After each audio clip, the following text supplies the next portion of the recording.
What's good, ladies and gentlemen? Welcome back to the channel. I'm LotusAsakura, the one who never knows best, and in today's video I'm going to be bringing you guys my Tekken 8 Season 3 wish list. Now, I ain't gonna lie, Bandai Namco definitely gave your boy just a little bit of a jump scare when I woke up yesterday morning, grabbed my phone, opened up Twitter, and saw something from the official Tekken account that I believe to be in that moment the official list of, you know, balance adjustments and patch notes for Season 3. Because even though Season 3 doesn't release for another 2.5 weeks, March 17th, in case you forgot, that's what I thought it was going to be. And I was like, bro, like my stomach dropped. I'm like, and that's what I get for procrastinating, because as we mentioned in the video covering that little teaser that they gave us, I've been planning on doing this video since like December, and it's basically March now, and I'm only just now getting around to doing it. So better late than never, we should probably get on this before the patch notes really drop. I do want to note a couple of things before we get into my actual list though. Number one being that some of these things that I'm about to talk about are going to be realistic. Some of them are going to be unrealistic. And speaking of unrealistic, one thing that I want to make clear is that Tekken 8 is going to be Tekken 8, okay? Heat isn't going anywhere. Heat dash isn't going anywhere. Heat burst isn't going anywhere. Heat smashes aren't going anywhere. They'll be adjusted, they'll be refined, they'll be tweaked, but they're not being deleted from the game. I think some people have the delusion that maybe one day some of those things will just be completely removed, and I don't think that's ever going to happen in Tekken 8's lifespan. If you're ever going to see the removal of any of that stuff, it won't be until the next installment in the franchise. Furthermore, I don't expect the game to magically change overnight and become like the perfect ideal Tekken for most players, or really any players for that matter. I know Season 2 made some pretty drastic changes, and then after that they kind of drip fed us these like baby steps, these incremental improvements to the game throughout the season. And we were kind of hoping for like Season 3 to be this magical cure-all where the game is going to get solved and fixed and everything's going to be hunky-dory, but realistically that was probably never going to be the case. And even though I was hoping for more than what we're probably going to get, I can't be surprised if it's like a medium-sized patch followed by more incremental changes. And it might be for the best, because the last time they did a big shakeup, it was the Season 2 fiasco. So maybe if they do like a medium-sized change, you know, kind of play it by ear, okay, this is how the community feeling, and they continue to expand upon that, that might be better in the end anyway. Now, that very well could just be some naive optimism, but that's just where my head is at right now. I would like to add that I could be convinced that the game is probably right now in the best it has been, despite how badly it started with Season 2. Because you got to think about all the good changes we've gotten since the game came out. Because remember the change to heat engagers, right? Those going from +17 to +9. Remember those high safe on block heat engage power crushes? Remember those? Because I forget about those. You got to think about the sidestep buff. You got to think about like the ability to like sidewalk in the foreground. You got to think about quick matches. Remember, you couldn't infinitely rematch in quick match when a game came out. Forgot about that, right? They made improvements to the rank point system. They're making more improvements to matchmaking. They've toned down chip damage. They nerfed heat burst, and some of these things could still be adjusted even further. But I say all that to say that like they've made some pretty good changes to the game to where I can confidently say that I think right now the game is definitely better than it was on launch, and probably for most of Season 1. So if they just continue to go on the right trajectory and just build upon the good things that they've done, I think we're in for a pretty good game in Season 3. So with all that being said, let's go ahead and get into my list. So first things first, okay? I want to talk about a mechanic that I did just mention in the intro that has been adjusted, but simultaneously is one of those things that could stand to be adjusted even further, and that is none other than heat burst. Honestly, I've seen several players say that they want heat burst to just be completely removed from the game. That, however, is one of those things that I think is like unrealistic, and it would be delusional to think that it'll ever be removed, because it is a part of Tekken 8's identity. That is a mechanic that isn't going anywhere. So instead of asking for it to be removed, we have to ask for it to be further adjusted so that we find it more tolerable and more of a well-designed mechanic. So how do we do that? Well, first things first is that they did adjust the tracking for heat burst. Some of them used to have better tracking than they do now, and they're more linear and easier to step, but I still feel like it could be adjusted just a little bit more. You definitely can step it now, and you can even launch players for whiffing their heat burst. But I do think that there still are some situations where it tracks a little bit more than it probably should, and that's the first thing that you can do to improve it.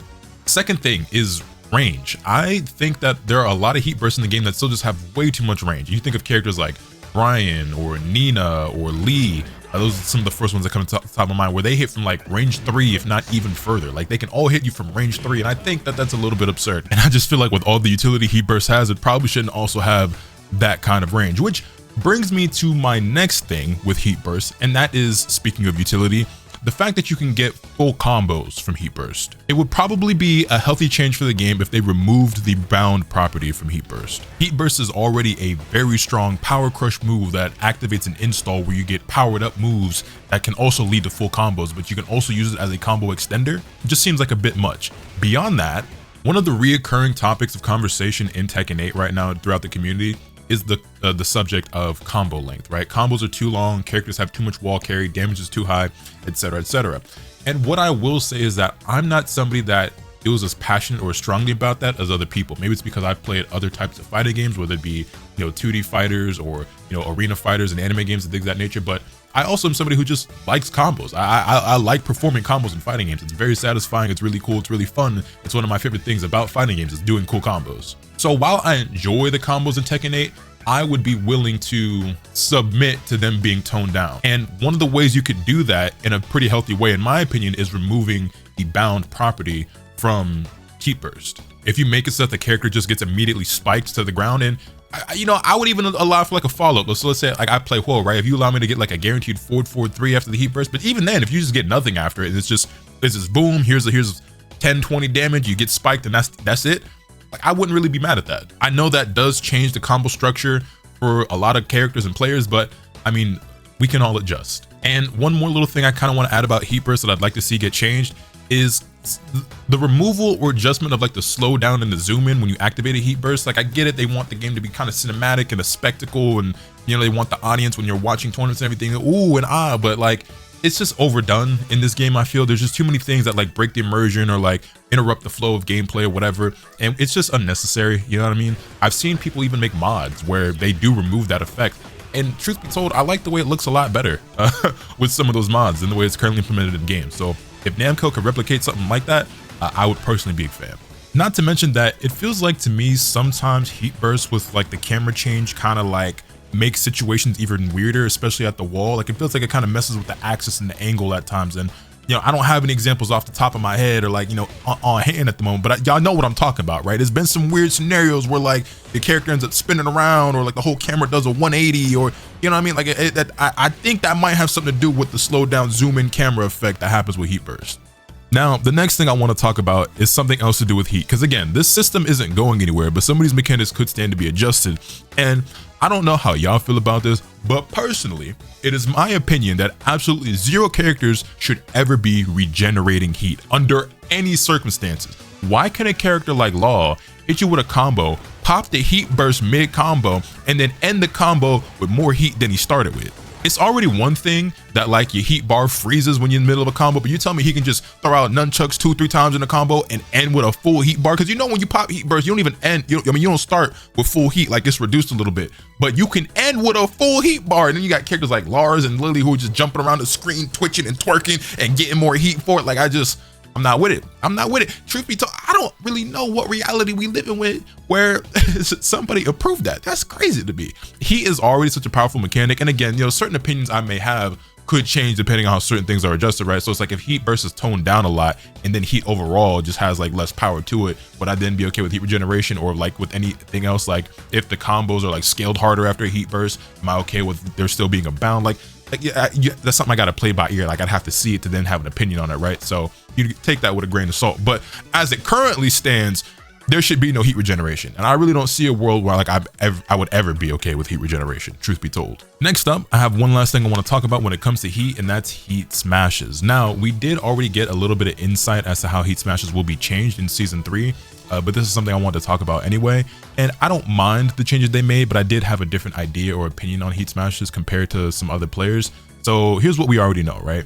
In season 3, heat smashes will no longer wall splat. So characters like Huarong, characters like Jin, they will no longer get the reward of a full combo post wall splat from a heat smash when they hit their opponent. Now I'll start by saying this. I'm okay with that. I am not somebody who had an issue with wall splatting heat smashes. And you can, again, like I acknowledged in yesterday's video, but I play Huo, right? But I also play Reina, whose heat smashes at wall splat, and I also play Miaodi Zhu, whose heat smashes at wall splat. That being said, if we are going the route of removing the wall splat, if that's the philosophy we're going for, we don't want characters getting full combos from their heat smashes when they get hit, then we should also make it so that heat smashes aren't activating stage gimmicks as well, like floor blast, wall blast, floor break, balcony break, and things of that nature. If that's the philosophy we're going with, I feel like that just makes sense. But that wasn't really my initial plan or idea I had in mind for how I wanted to see heat smashes kind of get like reworked or like tweaked or changed, because like I said, I had no issue with it. My issue with heat smashes were that they didn't feel like they were designed logically. They didn't feel like there's any real rhyme or reason to their balance. And if you guys haven't figured out, let me know, because I spent a lot of time thinking about this, and it really feels like it's just vibes. You know what I mean? Because you think about it like this, right? Why does a character like Reyna, for example, we'll use one of my own characters, have a heat smash that's as slow as it is without getting a wall splat, right? Her heat smash doesn't wall splat.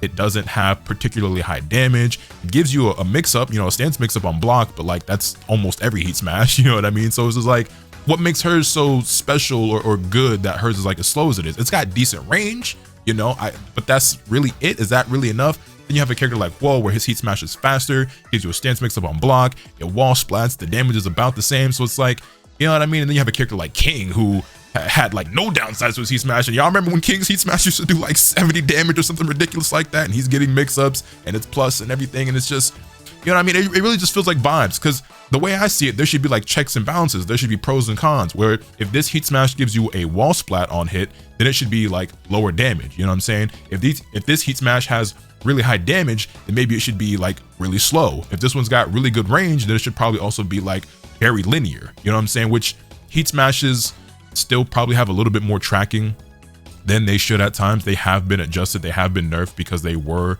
worse before in that regard. And by that I mean they had better tracking. And one more thing as well, I'm kind of all over the place. I'm getting like amped up as I'm talking about it. Let me slow down a little bit. But I also think that, and y'all let me know how you feel about this, I kind of feel like heat smashes shouldn't come out on whiff. I feel like if the first hit of your heat smash whiffs, you should just be like extremely negative and get whiff punished for it. Like you should be just minus a billion. You know what I mean? That would also partially solve this tracking issue that I feel, because like right now, if you sidestep or sidewalk a heat smash and the first or second hit whiffs, you still might get tracked by that second or third hit. You know what I mean? And I just don't feel like that should ever happen. That's just my opinion on that. Y'all let me know how you feel. Oh, and another thing that I almost forgot before we get off heat smashes. I just don't feel like heat smashes should ever be 10 to 13 frames. I don't know about y'all, but I feel like the fastest heat smash should be like 15 frames. Like, with as powerful as some of them are, and with some of the properties that some of them have, it just feels kind of crazy. You know what I mean? Like, I understand that like Jack's heat smash isn't incredible, so it being 10 frames is like all it has. I would rather him have a better heat smash than having a 10 frame heat smash. You know what I'm saying? Same thing goes for characters like Anna or the Bears who have like these really fast ones. I'm cool, bro. Like I just don't think like the 13 frames to do 50 damage is cool. Like I'm like, you know what I mean? One button, 50 damage, 13 frames. Like it's just, let's calm it down, especially with them as they are. And again, certain opinions or ideas or suggestions I have, they could change depending on how certain things are balanced, right? But I'll be okay with some of them still being as fast as they are if they're toned down in general. They don't activate stage gimmicks, none of them wall splat, some of the damage comes down, some of them, then like sure, right? But as it currently stands, it's like, and again, I don't expect everybody to agree with me on this. I just personally, I'm honestly more bothered by the 13 frame heat smashes than I was by the ones that wall splat, except for Jin, who could wall splat you from a different area code, but that won't happen anymore anyway, so it is what it is. I thought that was actually going to be the last thing on the list that really had anything to do with heat, but I guess technically that's not true, because I want to talk about something that ties into it, in particular, I guess, with heat burst, and that is installs, or these powered up states. I've been seeing a lot of conversation about whether or not some of these states are actually installs or not. I've called them all installs myself, just for the sake of everyone understanding what I'm talking about, because whether that's the correct thing to call it or not, people know what you're referring to when you say that. Maybe I should be more proper with how we're referring to it. So for the sake of the conversation right now, we're going to call them powered up states, right? So if it were up to me, in my ideal world, we would remove all installs, powered up states or whatever from every character in Tekken. I would prefer it if no one had them. I've seen some people say that they like them, or it adds like some sort of like uniqueness or variety or depth. And I think it's artificial depth, you know what I mean? I don't think it's real variety or unique at all, because when you slap it on so many characters, it loses its luster. It's just like the archetype of being a stance mix-up character, right? I play stance characters. I love Woe. That's my main, you know what I'm saying? I like that. And there are several characters in this game that do that I do like and enjoy. However, it's no longer special or that cool when almost every character in the game does it. And I feel the same way with these powered up states. Y'all remember Syndrome from The Incredibles? When everyone's super, no one will be. And right now, everyone is super. So if it were up to me, I would just completely remove them from the game. Characters like Asuka and Brian with Nani Wagusto and Snake Eyes, and even Lydia with her Heaven and Earth stacks, and like all of it, I would just smooth get rid of it. You know what I'm saying? Obviously, that's unrealistic, and that's not going to happen. Why did they add it to characters like June and Zafina? Like after, like what? Anyway, what I wanted to see happen was that characters could no longer get their powered up state from heat burst. However, this is another one of those examples that we got from the little like blurb or excerpt or teaser that they put out for season 3, where they showed Claudio losing his starburst after using his heat dash. Now, we don't have a lot of clarity on this exactly, and what I mean by that is there are ways outside of heat burst to earn your character's install, just like with heat engagers, right? So my question is, let's say you earned your powered up state organically outside of heat burst, right? Do you still lose it if you spend your heat on a heat smash or a heat dash? That we really don't know. The idea that if you heat burst, you get your powered up state and then you lose it after using your heat, like, I'm cool with that. It's not my ideal situation, but I think it is better than what we currently have. And also the characters who get power ups from rage arts, that should go as well. Like I think that should just be removed. You should have to earn it kind of the same way you earn heat through like a heat engager, where it's like you got to land this specific string or punish or whatever in order to get those. That's how I would want to see it be adjusted realistically. Like I said, if it were up to me, they'd really just be removed entirely. That's not going to happen. They did change it so that if you earn your install or your powered up state through heat burst and then you spend the heat, you do lose it. I do think that if you earned it organically and it is going to be part of the game, then you should still keep it after you spend the heat, because I think it'd be kind of whack if, like, I earned this, I activated heat later in the round, but then I still had it and then I lost it because you know what I mean? Like I think that would just feel bad, but the change that they made, I do think is a good one, just not the best one. So the next thing I want to talk to you guys about is strong aerial tailspin. Y'all know what a strong aerial tailspin is, right? It's those moves that a lot of characters have where you get hit really hard and your character goes flying and spinning through the air and allows you to continue the combo even further. Yeah, so right now there are plenty of characters who can do that multiple times in a combo. And as we mentioned earlier, combo length has been a big topic of discussion throughout the Tekken 8 community, especially on Twitter. And a lot of people feel that combos are too long right now in the game. And I don't necessarily agree with that per se. Maybe I do a little bit, but for a slightly different reason.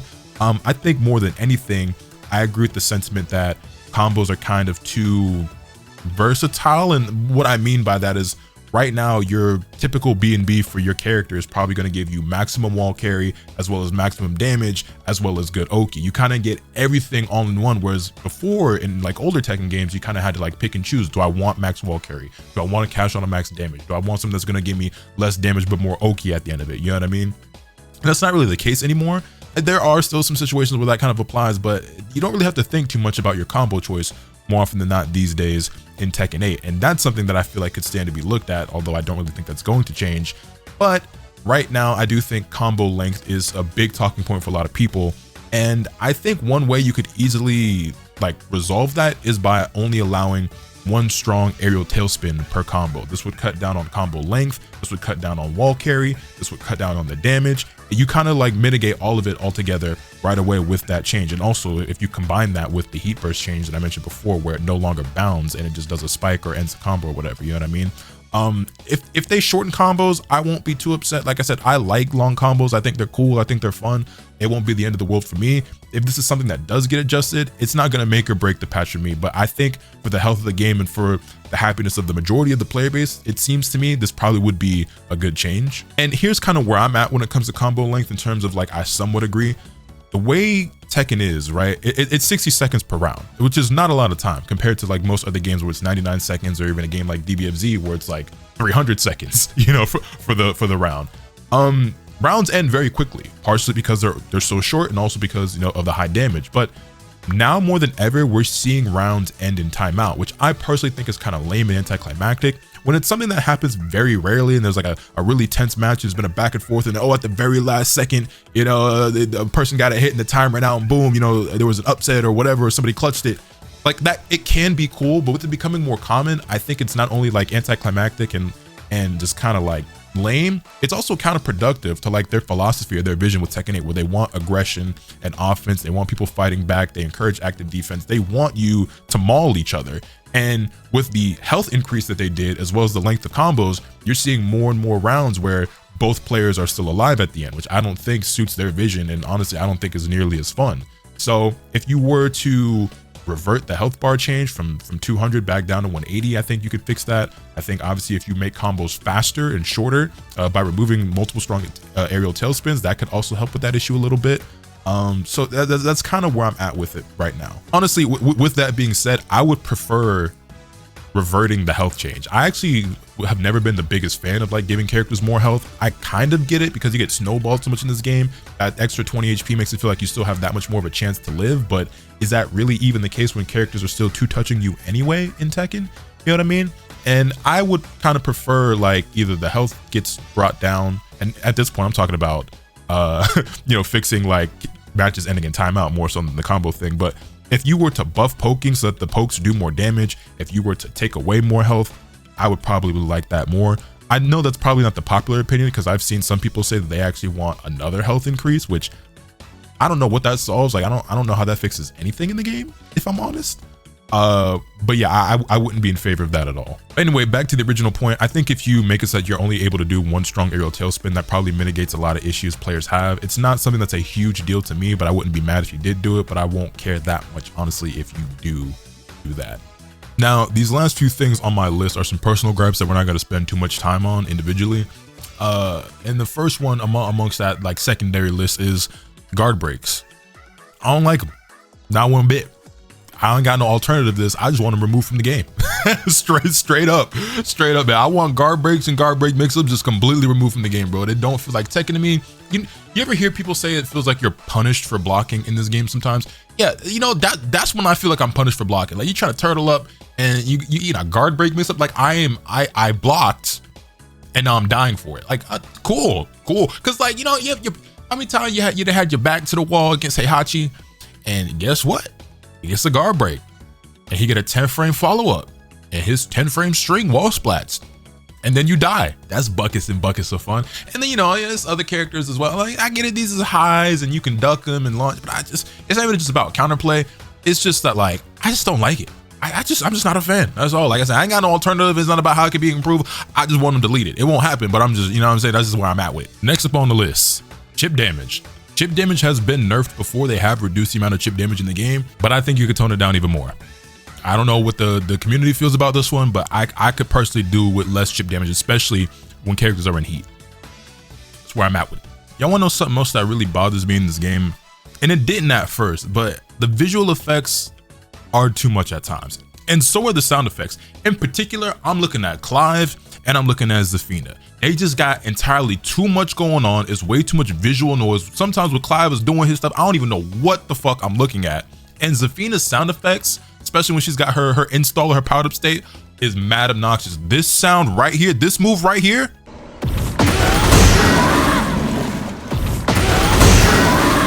yeah, that bag 3-1 plus 2 pisses me off. Not only is that move ridiculous, but also the sound makes me irrationally angry. It's so obnoxious. It's so loud and grating on my ears, bro. And there's even the same issue, not from a loud perspective, but there's also just like some ringing, pinging sound effects on some of the stages. I want to say like on like the second stage of Phoenix Gate. Hey, Clive just more trouble than he worth, ain't he? I ain't gonna lie. You just delete Clive. Just delete Clive. That's my wish list. Delete Clive from the game. It's not that he's particularly broken, I just hate him. But yeah, you know, there was actually a decent amount of like conversation about like all the visual flair to the game and all the hit sparks and effects and flames and lightning and everything like that before the game came out, and people questioned whether it would be too much and if it would be obstructive and intrusive to the game. And I was like, I don't know, it looks pretty cool. I'm not really too bothered by it. And I was like, let's just wait and see until we actually were playing the game for ourselves and see how we feel. And when the game first came out, I really didn't mind it too much. And it wasn't until Clive came out where I was like, he's doing entirely way too much. There's all this visual clutter, just all this BS on screen. I can't see what the hell is going on. And that's what put me over the edge. They made me turn down the visual effects in the game to the lowest setting. Now, how much did that actually help? Not a lot, a little bit, I guess. It is better, but it is a lot at times.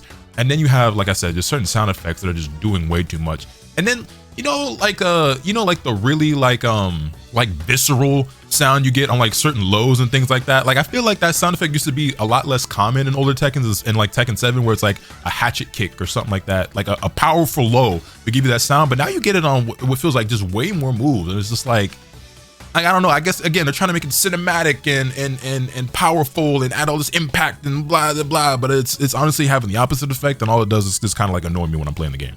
Beyond that, there's like a plethora of like individual moves, I guess, that could stand to be toned down. There's a lot of what I like to call god buttons in the game where they just have every property under the sun on them. Like this move is a plus on block, homing, counter hit launcher. that, you know what I mean? It's just like, damn, what does this button not do? You know what I mean? Goes into stance, hit, all block, into a plus, all block, 50-50. Like, you know what I mean? It just does everything. Some of those moves can stand to be turned down, but I think the final thing that I would like to see is some way of them implementing a way to acquire items that were in previous battle passes that you've missed out on. I am somebody who does value the customization aspect in this game, and I do get the premium battle passes, but like I said, I've had my fair share of breaks when it comes to Tekken, and there was one battle pass that I did not get to complete because I took a break from the game because I just wasn't really feeling it, right? And it does suck that if you're a player who just wasn't playing the game at the time because you didn't own it or you just weren't feeling it, you took a break, real life came through, whatever the case may be, you just permanently lose access to those items forever. You know what I'm saying? If they wanted to offer a way to where you could use the in-game currency, that would obviously be ideal, because right now it's kind of useless for the most part. Like, yeah, there are some items you can buy, but it's like, I'm sure I'm not the only one who has like almost $1 billion money in game with nothing to really spend it on. So if you wanted to charge like 100,000, I'm sorry, not 100 million, you know, in-game money in order to buy like a previous battle pass that you could grind, that would be cool. But even if you wanted to sell it for real money, I'm somebody who would probably buy it, if I'm being completely honest. And another thing that would be like an added benefit to that as well is that, like, if you're a player like me who like wasn't playing at the time but does normally play a lot, or is at least playing a lot at the moment, I'm well over level 100 right now on the current pass. It only takes getting to level 60 to complete a pass, so it would be cool if I had a way to go back and like activate an older pass, whether with Tekken coins or the in-game fight money or whatever it's called in Tekken, I forget, and be able to, like, you know, activate that one and grind that out while I'm waiting for the next one to release, because I'm not really benefiting too much from grinding the current one. You know what I mean? I know there are plenty of players out there who feel the same, where they would love to be able to get some of those exclusive items that they missed out on. And if this is just their way of just creating that FOMO and that artificial scarcity, and it's like, hey, you either get it now, you get it never. Like, I mean, I get it. I don't like it, but I understand the business tactic behind it. But I mean, there's plenty of ways that you can make players happy with that. And something that would be really cool is that, like, if you made those items, well, I think this would be cool. I'd be down for it. I don't know how many people would, but if you made items from previous passes end up as like regular or standard items on like new passes, and then the premium items are all new items, I wouldn't be mad at that. I don't know how y'all feel, but let's just say, like, if you missed out on some stuff from a previous battle pass, they add them in later down the line on a newer pass as standard items. Or I don't even know, would y'all be okay with them like recycling passes or items? I guess most people would probably say no, because if you've already done the passes before and you have everything, then you'd just be missing out on getting something new. Well, not missing out, but like you wouldn't be benefiting because you already have it, right? So I don't know. I think people who are paying money for those passes, as long as the premium items are good, you'd probably just care about that the most. I know I would. Like, if you were to add old items under the standard part and the premium is all new stuff, I wouldn't be mad at that. Some people might. I don't know. Yeah, let me know how you feel. But that's pretty much it, man. That will conclude this video, and that is my Tekken 8 Season 3 wish list. Whew, we got through it all. I'm sure there were plenty of things that you guys did or didn't agree with, and feel free to let me know your thoughts in the comment section down below. But hit this video with a like if you did, subscribe if you haven't already, so you can stay tuned for all this content I'm bringing you. With all that being said, that's pretty much all I have today, and remember, nothing could happen to you swing the bat. Later.